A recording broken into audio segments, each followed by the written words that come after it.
మట్టిలో నాగలిసిన గారి మరణమన్నది నీకు లేదు. లక్ష్మి గోవింద షాది ముబారక్ గోవింద.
ఈరోజు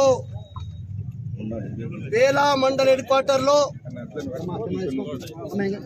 బిఆర్ఎస్ పార్టీ రైతులతో కలిసి ఈరోజు ప్రభుత్వం ఎన్నికల ముందు గాని ఎన్నికల తర్వాత పార్లమెంట్ ఎన్నికల్లో కూడా అనేక సందర్భాల్లో ముఖ్యమంత్రి రేవంత్ రెడ్డి గారు కాంగ్రెస్ పార్టీ ప్రభుత్వం మరి ఇలా ఇచ్చినటువంటి హామీలు ముఖ్యంగా రైతులు అయితే కేసీఆర్ గారు 15,000 రూపాయలు రైతు బంధు ఎకరానికి ఇచ్చాడో 10,000 రూపాయలు రైతు బంధు ఎకరానికి ఇచ్చారో నేను 15,000 రూపాయలు ఎకరానికి ప్రతి ఒక్క రైతు కూడా ఇస్తానని చెప్పి ఆనాడు ఎన్నికల ముందు కానీ పార్లమెంట్ ఎన్నికల్లో కూడా 15,000 రూపాయలు వేస్తామని చెప్పిండు.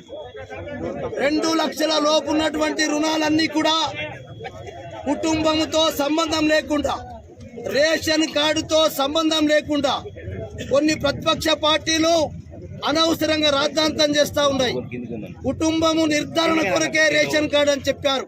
కుటుంబంలో భూమి ఉండి ప్రతి రైతుకు ధరణి పాస్బుక్ ఉండి బ్యాంకులో అప్పు తీసుకుంటే ప్రతి రైతుకు కూడా 2 లక్షల రూపు ఉన్నటువంటి రుణాన్ని మాఫీ చేస్తానని చెప్పినటువంటి రేవంత్ రెడ్డి గారు 2 లక్షల పైన కూడా మీరు ఎవరైనా అప్పు ఎక్కువ ఉంటే కట్టుకుంటే పైన దాన్ని కూడా మాఫీ చేస్తామని చెప్పిండు.